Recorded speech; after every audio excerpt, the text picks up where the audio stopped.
Movie শুরুতেই হান নামের এক রাজা তার মেয়েকে একটি সুন্দর মালা উপহার দেয়। তারপর বলে, তোমার যদি কখনো কোনো ক্ষতি হয়ে যায় তবে তুমি বিদ্যুৎ দেবতাকে স্মরণ করবে, সেই তোমাকে আগামী দিনের পথ দেখাবে। তার পরপরই সেই ঘরের মধ্যে এক প্রহরী এসে বলে, শাওকান চলে এসেছে। তারপর ওরা সবাই মূল ময়দানের দিকে এগিয়ে যেতে শুরু করে। আসলে ওই সময়টায় একটা বিশেষ নিয়ম চালু ছিল। পুরো এলাকাটায় কে শাসন করবে সেটা নির্ধারণ করা হতো একটা লড়াইয়ের মাধ্যমে, আর সেইটার নাম ছিল এই মর্টাল কম্প্যাক্ট। এখানে আরও একটা নিয়ম ছিল, যে কোনো দেশকে নিজের দখলে নিতে হলে ওদের মধ্যে 10টা ফাইট করতে হবে। একেবারে শেষ পর্যন্ত যেই যোদ্ধা বেঁচে থাকবে সেই হবে নতুন রাজা। এই রহস্যময় জায়গাটাকে বলা হলো বাইরের ওই দুনিয়া। হানের আগের 9 জন ফাইটার এই লড়াইয়ে হেরে গেছে। এখন খোদ রাজা হানের পালা। যদি সেও হেরে যায় তবে গোটা রাজ্যটাই রাজত্ব করবে এক অত্যাচারী শাসক। এজন্যই হানকে তার রাজ্যের সব মানুষ উৎসাহ দিচ্ছিল এই ফাইটটায় জেতার জন্য। ওর একমাত্র মেয়ের নাম কিটানা। কিছুক্ষণের মধ্যেই ওরা সবাই চলে আসে লড়াইয়ের ভেন্যুতে। যুদ্ধ করার জন্য মাঠে নেমে পড়ে রাজা হান। তার পরপরই সেখানে প্রবেশ ঘটে সেই শক্তিশালী শাসক শাওকানের। বেলটা বাজার সঙ্গে সঙ্গে ফাইট শুরু হয়ে যায়। কেউ যেন কারোর চাইতে কম শক্তি নয়, তবে শরীরের দিক থেকে হান শাওকানের চাইতে অনেক ছোট ছিল। এর জন্য সে ফাইট করার সময় একটু বাড়তি সুবিধা পাচ্ছিল। ওদের মধ্যেকার এই ফাইটটা অনেকক্ষণ ধরেই চলছিল। হান ভালো কোনো পজিশনই নিজের পক্ষে নিতে পারছিল না, তবে শাওকান ফাইট করার সময় ব্যবহার করত একটা বিশাল হাতুড়ি। মারামারির এক পর্যায়ে শাওকানের হাতুড়িটা ছিটকে গিয়ে দূরে পড়ে যায়। তখন হান সুযোগ বুঝে ওকে আঘাত করতে শুরু করে। ওর শরীরে বিভিন্ন জায়গায় হিট করছিল তার হাতের অস্ত্রটা দিয়ে। এভাবেই কিছুক্ষণ চলার পর হঠাৎ করে হানের চাকুটা ধরে ফেলে, আর পাল্টা জোর দিতেই নিজের হাতের মধ্যে ঢুকে যায়। এতে খুবই খারাপ অবস্থা হয়ে যায় হানের। এরপর এক পর্যায়ে ওর হাতের সবগুলো আঙুলি কেটে আলাদা করে ফেলা হয়। এটাতে অনেক জোরে যন্ত্রণা চিৎকার করতে শুরু করে। এই মর্মান্তিক দৃশ্য দেখে রাজ্যের সবাই তো খুব কষ্ট পেয়ে যায়, কিন্তু টুর্নামেন্টের নিয়মের কারণে ওদের আর কিছুই করার ছিল না। তারপর শাওকান নিজের হাতুড়িটা নিয়ে ওর মাথা একদম পিষে ফেলে। এতে করে সেখানে থাকা কিটানা সহ সবাই কান্নায় ভেঙে পড়ে। আজকে থেকে পুরো রাজ্যটা শাসন করবে শাওকান। হানের বউ অবশ্য রাগে ওর কিছু সৈনিককে মেরে ফেলেছিল, কিন্তু তারপরও নিয়ম মোতাবেক ওদের সবাইকে নতুন শাওকানের সামনে হাঁটু গেড়ে বসতে হয়। তখন আস্তে আস্তে কিটানা যায় তার বাবার লাশের কাছে এবং একটা কাপড় নিয়ে নিজের চুলের সঙ্গে শক্ত করে বেঁধে ফেলে। শাওকানকে ওভাবে সামনে দেখেও সে এক ফোঁটাও ভয় পাচ্ছিল না। এরপর দেখতে দেখতে বেশ কয়েকটা বছর পার হয়ে যায়। দেখা যায় দুইটা মেয়ে একটা জঙ্গলের মধ্যে তরবারি নিয়ে ফাইট করছে। ওর মধ্যে একজন কিটানা আর অন্যজন হচ্ছে তার ট্রেনার জেট। কিটানা এখন আগের চাইতে অনেক দক্ষ ফাইটার হয়ে গেছে। আসলে ওর বাবা মারা যাওয়ার পর থেকে আজ পর্যন্ত শুধু ট্রেনিং করেই যাচ্ছে। লড়াইয়ের এক পর্যায়ে সে তার ট্রেনার জেটকেও হারিয়ে দেয়। ছোটবেলা থেকেই তারা দুজনে একসঙ্গে বড় হয়েছে। এর জন্য তারা দুজনেই বন্ধুর মতো আচরণ করত। এর পরপরই সেখান থেকে মেইন প্যালেসে চলে আসে কিটানা। আসলে ওর বাবাকে হারানোর পর থেকেই শাওকান কিটানার মাকে তার রানী বানিয়েছিল, আর কিটানাকে সে নিজের মেয়ের মতো করে বড় করেছিল। আর অল্প কিছু দিনের মধ্যে সামনে আরও একটা টুর্নামেন্ট ফাইট হতে যাচ্ছে।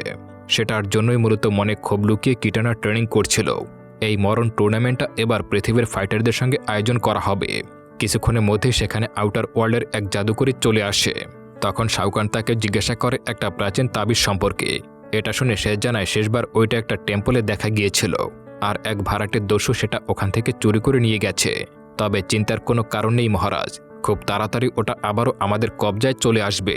গল্পটা এবার পৃথিবীতে শিফট হয়।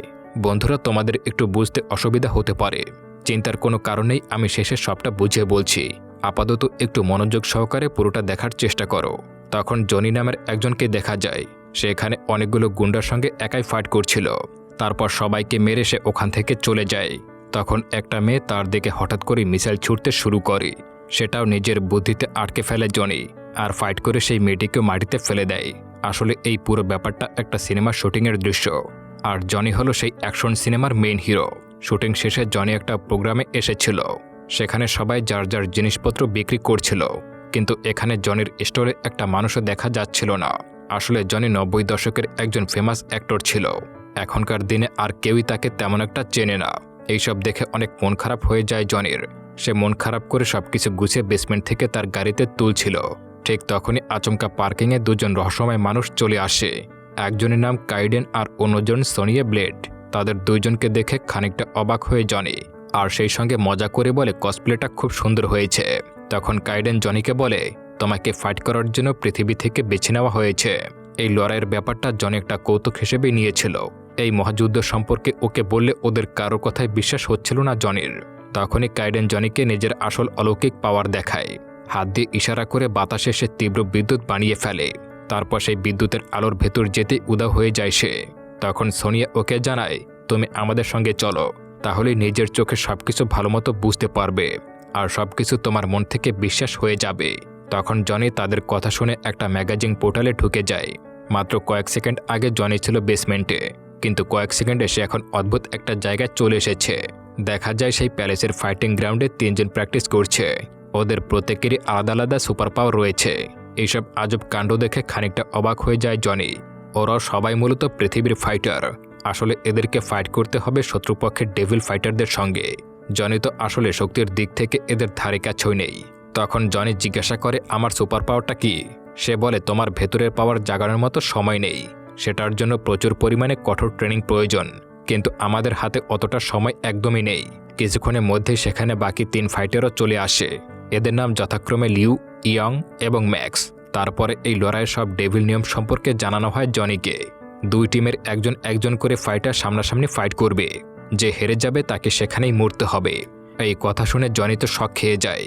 সে তো এখনও নিজের জীবন বিসর্জন দেওয়ার জন্য প্রস্তুত নয়। আগে একটা সময় অবশ্য সে রিয়েল ফাইট করত। তার অনেকগুলো ব্ল্যাক বেল্ট রয়েছে, কিন্তু অনেকদিন ধরেই তো অভিনয় করতে গিয়ে এগুলো বাদ দিয়েছিল। এজন্য কোনোভাবেই সে রাজি হয় না ফাইট করার জন্য। তখন সে আবারও পৃথিবীতে চলে আসে। একটা বারে বসে এই অদ্ভুত বিষয় নিয়ে চিন্তাভাবনা করছিল। অন্যদিকে দেখা যায় একদল যোদ্ধা নিয়ে ওরা যুদ্ধ করার জন্য প্রস্তুত হয়ে যায়। কিছুক্ষণের মধ্যে ওদের কাঙ্ক্ষিত সেই সময়টা চলে আসে। প্রত্যেকবার 2 জন করে যোদ্ধা যাবে মুখোমুখি লড়াই করতে। এবার পৃথিবীর দলের মধ্য থেকে ময়দানে অবতীর্ণ হয় সোনিয়া। আর জনির বারবার অনিচ্ছা সত্ত্বেও সেও চলে আসে সেই রণক্ষেত্রে, কারণ সেও এখন এই নিয়তির খেলায় অংশ হয়ে গিয়েছিল। জনি কেজের প্রতিদ্বন্দ্বী হিসেবে সামনে এসে দাঁড়ায় কিটানা।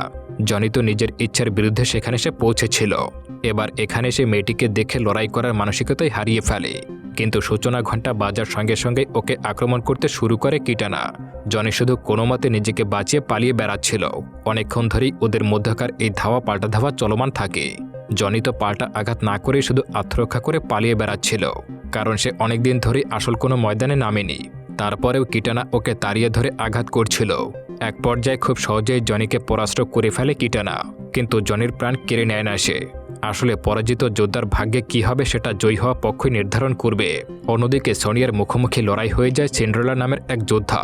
সোনিয়ার হাতের মধ্যে ছিল এক বিশেষ জাদুশক্তি, আর সিন্ড্রেলা মুখ দিয়ে বের করত তার মারাত্মক শক্তিকণা। দুজনের মধ্যেই অনেকক্ষণ ধরেই সে লড়াই চলমান থাকে। যে কক্ষটার মধ্যে ফাইট করছিল সেখানের মেঝ থেকে ধারালো কাটা উঠেছিল। এটার আঘাতে কেউ বিদ্ধ হলে জীবন একদম শেষ।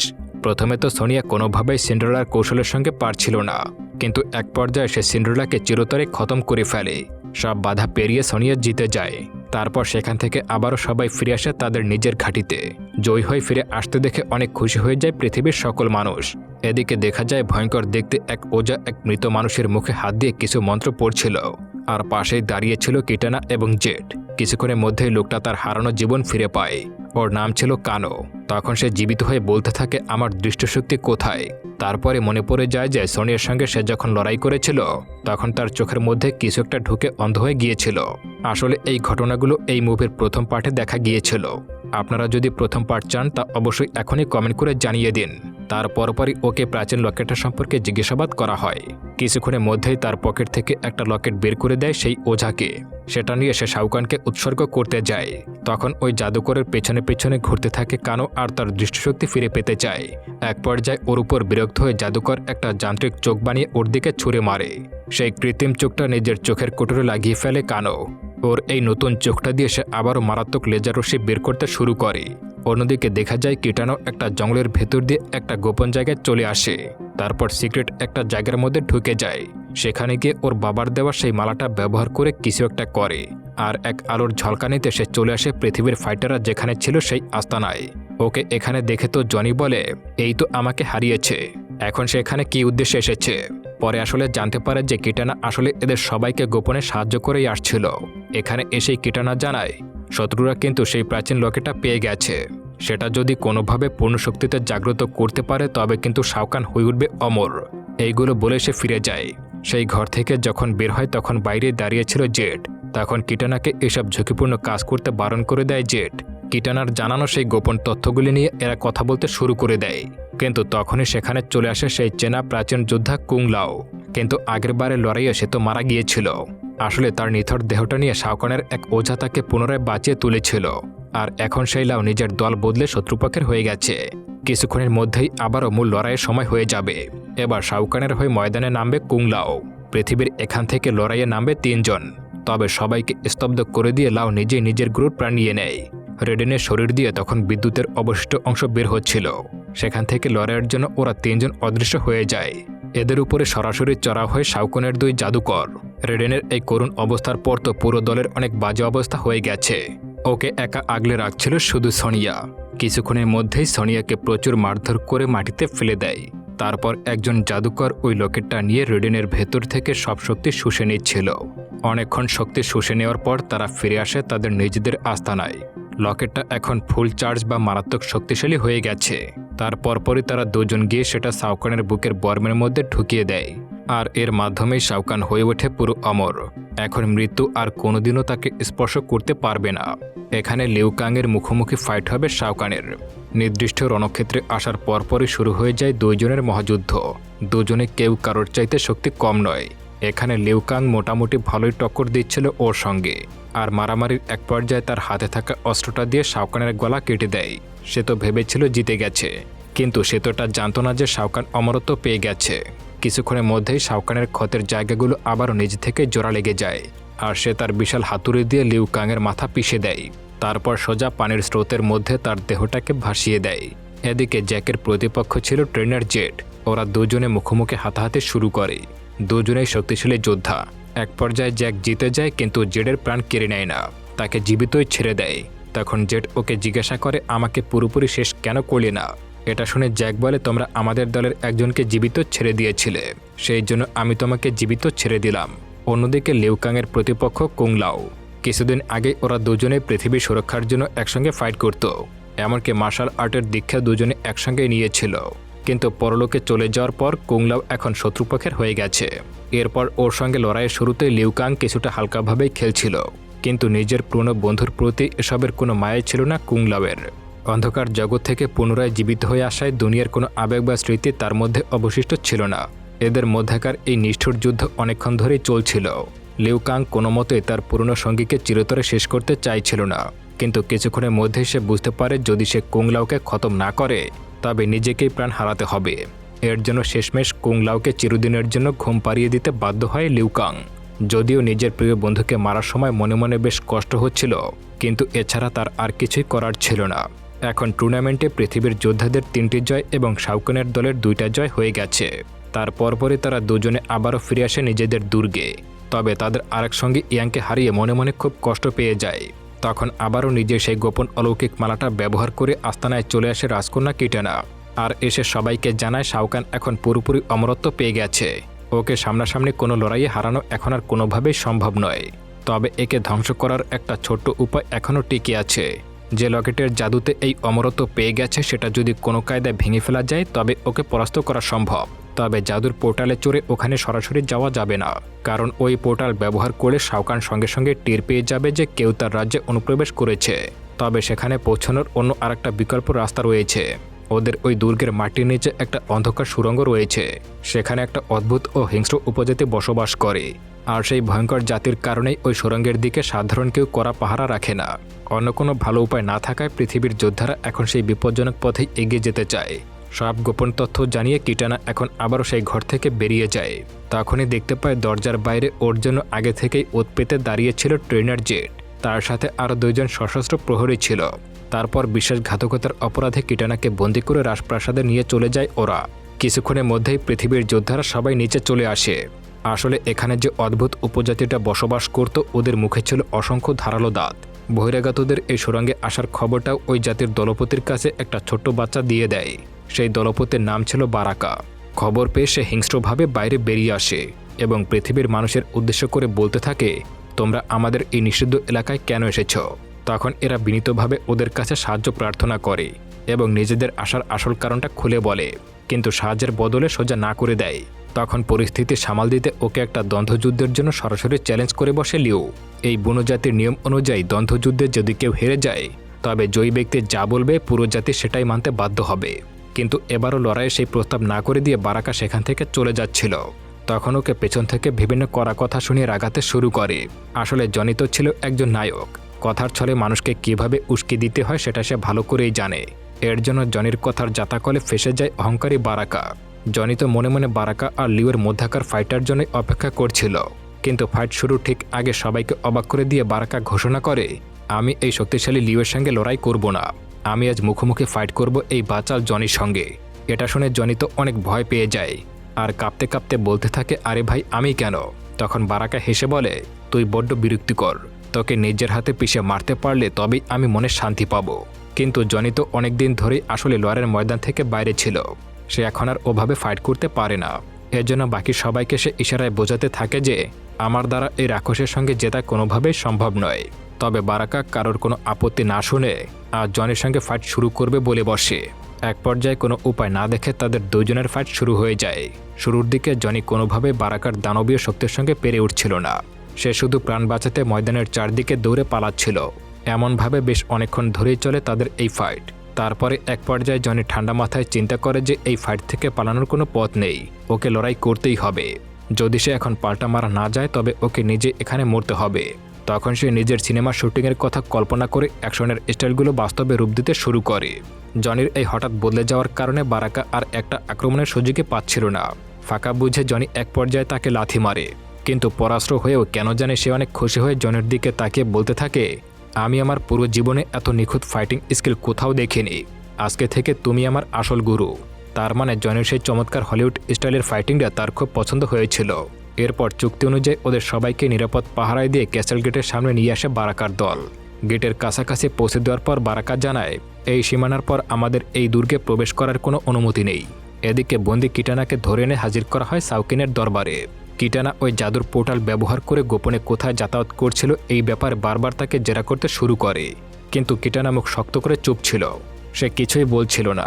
এক পর্যায়ে চরম ক্ষিপ্ত হয়ে শাওকান কিটানার মাকে চিরতরে শেষ করে দেওয়ার হুমকি দেয়। মায়ের প্রাণের ভয়ে তখন নিরুপায় হয়ে কিটানা স্বীকার করে ফেলে যে হ্যাঁ আমি গোপনে পৃথিবীতে গিয়েছিলাম। এটা শুনে রাগে পুরো অগ্নিশর্মা হয়ে যায় শাওকান, আর সে গার্ডদেরকে অর্ডার দেয় কিটানাকে এখনই বাইরে নিয়ে গিয়ে ভারী লোহার শিকল দিয়ে বন্দি করে রাখো। অন্যদিকে সেই জাদুকরী লকেটটা নষ্ট করার উদ্দেশ্যে মূল চেম্বারের ভেতরে এসে পৌঁছায় পৃথিবীর সেই চারজন যোদ্ধা। সেখানে এসে লকেটের বেদির কাছে যেতেই সেখানে শাওকান হাজির হয়। দেখা মাত্রই ওর সঙ্গে এক অসম ফাইট শুরু হয়ে যায়। যদিও এখানকার প্রত্যেকেই ছিল পৃথিবীর সেরা সেরা চ্যাম্পিয়ন ফাইটার, কিন্তু শাওকান তো ততক্ষণে ওই লকেটের শক্তিতে পুরোপুরি অমর হয়ে বসেছিল। ওকে দলে সবাই মিলে যতই মারছিল কোনো লাভই হচ্ছিল না, তার শরীরে কোনো আঘাতই পড়ছিল না। লেউকান নিজের ভেতরের জাদুকরী আগুনের শক্তি ব্যবহার করে শাওকানকে এক জায়গায় চেপে ধরে রাখে, আর এই সুযোগে জ্যাক দ্রুত গিয়ে সেই লকেটের কাছের কেসটা নিজের শক্তিতে ভেঙে ফেলে। সেটা হাত দিয়ে তুলে নিয়ে ধ্বংস করতে যাবে, ঠিক তখনই ওকে পেছন থেকে আবারও ধরে ফেলে শাওকান। এক চরম মুহূর্তে জ্যাকের বুকে সেই বিশাল হাতুড়িটা ঢুকিয়ে দেয় শাওকান। ঘটনাস্থলেই প্রাণ হারায় জ্যাক। তখন মাটিতে পড়ে থাকা সেই লকেটটা তুলে নেওয়ার জন্য আবারও হাত বাড়ায় জনি, কিন্তু হাওয়ার ভেতর থেকেই হঠাৎ করেই এক অদৃশ্য শক্তির আবির্ভাব ঘটে এবং লকেটটি হাতে নাতে ছিনিয়ে নিয়ে সেখান থেকে পালিয়ে যায়। এরই মধ্যে ময়দানে আবারও পরবর্তী লড়াইয়ের সময় ঘনিয়ে আসে, যার কারণে শাওকান সহ ওখানকার অনেকেই এক নিমিষেই ভেন্যুর দিকে উধাও হয়ে যায়। এখন শুধু জনি একাই পড়ে আছে। ক্যাসেলের কয়েকজন শত্রু প্রহরী এসে জনিকে একা পেয়ে আক্রমণ করতে শুরু করে। ঠিক তখনই সেখানে আকস্মিক এন্ট্রি হয় কানোর, আর সে নিজের চাতুরি খাটিয়ে সেই শত্রুদেরকে এক এক করে খতম করে দেয়। সেই সাথে সে জনিকে উদ্ধার করে নিজের বন্ধুত্বের হাত বাড়িয়ে দিতে চায়। প্রথমে তো কনোর এই রূপ দেখে জনি মোটেও বিশ্বাস করতে পারছিল না, কিন্তু পরিস্থিতি খারাপ দেখে ওকে সাথে নিয়ে পোর্টালের মাধ্যমে পৃথিবীতে ফিরে আসে। কানো দাবি করে যে সে লকেটটা খুঁজে পেতে সাহায্য করতে চায়, কিন্তু দুর্গে পৌঁছানোর পর ওকে প্রথমে কেউ বিশ্বাস করতে চাইছিল না। কিন্তু মুশকিল হলো লকেটটা কোথায় রাখা হয়েছে এটা ওই মুহূর্তে শুধুমাত্র কানোই জানত। সে জানায় ওটা নিয়ে যাওয়া হয়েছে নেদারল্যাম নামক একটা অভিশপ্ত দুনিয়ায়। মৃত্যুর পরে পাপী মানুষের আত্মা যেই অন্ধকার জগতে গমন করে সেটাই হচ্ছে মূলত সেই নেদারল্যাম। কোনো বিকল্প না থাকায় তখন বাধ্য হয়ে ওকে বিশ্বাস করে নেয় পৃথিবীর বাকিরা। ওরা আসলে নেদারল্যামের সেই বিপজ্জনক সীমানায় প্রবেশ করবে রেডেনের সেই জাদুকরী শক্তি ব্যবহার করে। তখন রেডেন নিজের শেষ শক্তিটুকু দিয়ে ওদের দুজনকে নেদারল্যামের এক রহস্যময় জায়গায় পাঠিয়ে দেয়। সেখানে হানের আত্মা কাজ করছিল। তারা হানের কাছে গিয়ে বলে আমাদের রেডেন এখানে পাঠিয়েছে। প্রথমে তো হান তাদেরকে কোনোভাবে সাহায্য করতে চাইছিল না, তবে তার পরিবারের সঙ্গে শাওকান কি নিষ্ঠুরতা করেছে এটা জেনে অনেক ক্ষেপে যায় হান। তাদেরকে সাহায্য করতে রাজি হয়ে যায়। ঠিক তখনই চোখের পলকে ওদের চারপাশের চেনা পরিবেশটা পুরোটাই আচমকা পরিবর্তন হয়ে যায়। যে জায়গাটা একটু আগেও কত সুন্দর আর সবুজ ছিল, সেগুলো এখন সব দাউ দাউ করা আগুনে পরিণত হয়ে গেছে। এরপর ওরা তিনজন মিলে সেই নরকুণ্ডের মধ্যে দিয়ে সেই প্রাচীন লকেটটা খোঁজার উদ্দেশ্যে এগোতে শুরু করে। এদিকে আউটার ওয়ার্ল্ডের ময়দানে দেখা যায় সোনিয়া ও লিউকান এসে পৌঁছেছে স্বয়ং শাওকানের সঙ্গে ফাইট করতে। এখানে বহু মানুষ আগে থেকে যুদ্ধ দেখার জন্য উপস্থিত ছিল, আর ঠিক পাশেই অসহায় কিটানাকে ভারী লোহার শিকল দিয়ে শক্ত করে বেঁধে রাখা হয়েছিল। সোনিয়া ও লিউকাং তার সঙ্গে কোনো মতেই পেরে উঠছিল না। ওদের দুইজনকে একসাথে এক নাগারে পিটিয়ে মাটিতে ফেলে দিয়েছিল শাওকান। যুদ্ধের এক পর্যায়ে লিউকাংয়ের পেটের ভেতরে নির্মমভাবে একটা ছুরি ঢুকিয়ে দেয় শাওকান। রক্তাক্ত অবস্থায় মাটিতে লুটিয়ে পড়ে লিউকান হেসে বলে, তোকে মারার জন্য আসল চ্যাম্পিয়ন তো অলরেডি তৈরি আছে, আর সেই চ্যাম্পিয়ন কিন্তু আমি নই। তারপর সে তার শেষ শক্তি দিয়ে সোনিয়ার সাহায্যে কিটানার শরীরের সব চেনগুলো এক ঝটকায় খুলে দেয়। লোহার বাঁধন থেকে পুরোপুরি মুক্ত হয়ে যায় কিটানা। কিন্তু এতক্ষণে ওদের দুইজনের মার খেয়ে অত্যন্ত বাজে অবস্থা হয়ে গেছে। শাওকান ভেবে নেয় যে এবার সে জিতে গেছে, এবং ঠিক তখনই কিটানা গর্জে উঠে বলে, পৃথিবীর এখনও একটা ফাইটার বাকি আছে, আর আমি এবার পৃথিবীর ফাইটার হিসেবে তোমার সঙ্গে ফাইট করব। তখন শাওকান উপহাস করে বলে, তোমারও বুঝে বড্ড শখ হয়েছে নিজের বাবার মতোই এই হ্যামারের আঘাতেই মরার। কিন্তু ওর কোনো উপহাসেরই পাত্তা দেয় না কিটানা, আর নিজের তলোয়ার নিয়ে সরাসরি ফাইট করতে শুরু করে। অন্যদিকে আন্ডারওয়ার্ল্ডে দেখা যায় হান, কানো এবং জনি শেষমেশ খুঁজে পেয়েছিল সেই কাঙ্ক্ষিত প্রাচীন লকেটটিকে। যে জাদুকরী যোদ্ধা ওটা চুরি করে নিয়ে এসেছিল তার নাম ছিল স্কপিয়ান। এখানে এসে জনিরা স্কপিয়ানের সঙ্গে ফাইট করতে শুরু করে, কিন্তু স্কপিয়ান ছিল আসলে সাধারণ ফাইটারদের চেয়ে অনেক বেশি শক্তিশালী। ওরা তিনজনে মিলিতভাবে আক্রমণ করার পরেও কোনোভাবেই তার সঙ্গে কৌশলে পেরে উঠছিল না। লড়াইয়ের এক পর্যায়ে সে জাদুশক্তি দিয়ে নিজেকে দুইটা ভাগে বিভক্ত করে একসঙ্গে ফাইট করতে শুরু করে। ঠিক তখনই দেখা যায় সেখানে কিটানার ট্রেনার জেড এসে হাজির হয়। জেড এসেছিল কিটানাকে সাহায্য করার জন্য। সে জানতো এখানে এসে যদি ওই লকেটটা কোনোভাবে ধ্বংস করতে পারে তবেই হয়তোবা কিটানা ওদিকে জিতে যাবে শাওকানের সঙ্গে, আর লকেটটা আস্ত থাকা পর্যন্ত সে শাওকানের সঙ্গে কোনোভাবেই পেরে উঠবে না। ওরা সবাই মিলে নিজের সমস্ত পাওয়ার ব্যবহার করে স্কোপিয়ানকে মারতে চাইছিল, কিন্তু তারপরেও স্কোপিয়ানের মায়ের কারণে ওরা ওর সঙ্গে পেরেই উঠছিল না, এবং লকেটটাকেও কিছুতেই ধ্বংস করতে পারছিল না। ঠিক তখনই নিজের জীবনের সবচেয়ে চরম মুহূর্তে এসে নিজের ভেতরে আসল সুপার পাওয়ারটা আচমকাই পেয়ে যায় জনি কোজ। আর সেই তীব্র এনার্জি নিয়ে জনি এক ছুটে গিয়ে সেই প্রাচীন লকেটটাকে সজোরে আঘাত করে সম্পূর্ণ ধ্বংস করতে সাহায্য করে। লকেটটার শক্তি নষ্ট হতে জনি নিজের নতুন পাওয়ার দিয়ে স্কোপিয়ানকে ফাইটে হারিয়ে দেয়। এদিকে ক্যাসেলের ভেতরে রেডেনের অবশিষ্ট পাওয়ারটুকু পুরোপুরি চুরি করার জন্য এসেছিল এক জাদুকর। সে যখন রেডেনের পাওয়ারটা চুরি করতেই যাবে ঠিক তখনই অন্য দুনিয়ায় জনির হাতের ওই লকেটটা ধ্বংস হয়ে যায়, আর এর মাধ্যমে রেডেনের আগে থেকে চুরি করা সমস্ত জাদুকরী পাওয়ারগুলো আবারও এক লোহমায় ওর নিজের শরীর ঢুকে যায়। মুহূর্তের মধ্যেই নিজের সব এনার্জি ফিরে পেয়ে পুরোপুরি সুস্থ হয়ে যায় রেডেন। তখন নিজের পূর্ণ শক্তি দিয়ে সেই জাদুকরটাকে ধরে উচিত শিক্ষা দেয় রেডেন। অন্যদিকে মূল ময়দানে তখনও প্রাণপণে ফাইট করছিল কিটানা ও শাওকান। ফাইট চলাকালীন কিটানা এক পর্যায়ে শাওকানকে লক্ষ্য করে একটা মারাত্মক আঘাত করে, কিন্তু লকেটটা ধ্বংস হয়ে যাওয়ার কারণে এবার আর সেই ক্ষতিটা নিজে নিজে জোড়া লাগছিল না। তার মানে শাওকানের শরীরে সেই জাদুকরী অমরত্ব এখন পুরোপুরি চলে গেছে। এটা বুঝতে পেরে যায় কিটানা। দেখতে দেখতে নিজের তলোয়ারের আঘাতে শাওকানের অনেক বাজে অবস্থা করে ফেলে। ফাইটের এক পর্যায়ে শাওকানের গলার ভেতরে ধারালো ছুরি ঢুকিয়ে দিয়েছিল কিটানা। ঠিক তখনই শাওকান যন্ত্রণায় ক্ষিপ্ত হয়ে নিজের দুই হাত দিয়ে কিটানার গলা মারাত্মকভাবে চেপে ধরে। গলা টিপে ধরার কারণে তার অবস্থা অনেক বাজে হতে শুরু করে। সে যন্ত্রণায় ধীরে ধীরে জ্ঞান হারিয়ে ফেলছিল, এমনকি মৃত্যুর কোলে ঢলে পড়ার মতো অবস্থা হয়ে যায়। তখন শাওকান এক পৈশাচিক হাসি এসে উপহাস করে বলে, শেষ পর্যন্ত তুইও তো দেখছি তোর ওই কাপুরুষ বাবার মতোই দুর্বল। এই কথাটি কানে যাওয়া মাত্রই আচমকা সে জেগে ওঠে এবং আবারও পাল্টা মারতে শুরু করে। এরপর এক ঝটকায় শাওকানের মাথা সে ভারী হেলমেটটা টেনে খুলে ফেলে এবং নিজের অস্ত্র দিয়ে তার মাথাটা কয়েকটা টুকরো করে ফেলে। এভাবেই অবসান ঘটে অত্যাচারী শাওকানের। এরপর সবাই কিটানা নামে জয়ধ্বনি করতে শুরু করে। এরপর নিজের বাবা সেই হারানো সাম্রাজ্যের রানী হয়ে যায় কিটানা। এদিকে দেখা যায় সুরঙ্গের সেই বারাকা আদিম জনগোষ্ঠীকে গোল করে বসে নিজের বীরত্বের কল্পকাহিনী শোনাচ্ছিল জনি। আসলে সে যেহেতু হলিউডের সিনেমায় অভিনয় করত, তাই সে খুব ভালো বানিয়ে গল্প বলতে পারত, আর ওদের সরলতার সুযোগ নিয়েই ওদের কাছে নিজেকে এই মস্ত বড় হিরো সাজাচ্ছিল। ঠিক তখনই পোর্টাল দিয়ে সেখানে সোনিয়া এবং লর্ড রেডেন এসে পৌঁছায়। ওরা যখন জনির এই কাণ্ড দেখে নিজেদের মধ্যে কথাবার্তা বলছিল, তখনই সেখানে জাদুর আলোয় চলে আসে কানো। সাথে বন্দি সেই জাদুকরটাকেও নিয়ে আসে, আর তাদের পেছনে নতুন রানী কিটানাও পৌঁছে যায়। হঠাৎ তিনজনকে একসঙ্গে দেখে জনি তো মনে মনে বেশ ভয় পেয়ে যায়। সে মনে করে তবে কি আবারও নতুন কোনো কম্বাট করতে হবে নাকি, কিন্তু রেডেন আর কিটানা হেসে বলে, না, এই যুদ্ধে আমাদের অনেক ফাইটার তাদের প্রাণ হারিয়েছে। এখন তাদের আবার সশরীরে ঘরে ফিরে আনতে হবে। এরপর ওরা সবাই মিলে আবারও রেডি হয়ে যায় নতুন একটা অ্যাডভেঞ্চার জার্নিতে। আর এর মাধ্যমেই সিনেমাটা এখানেই শেষ হয়ে যায়। বন্ধুরা, কেমন লাগলো এই গল্পটা অবশ্যই কমেন্ট করে জানাবেন। আর এই গল্পের প্রথম একটা পার্ট রয়েছে, যদি চান তো আমি প্রথম পার্টটা নিয়ে হাজির হব।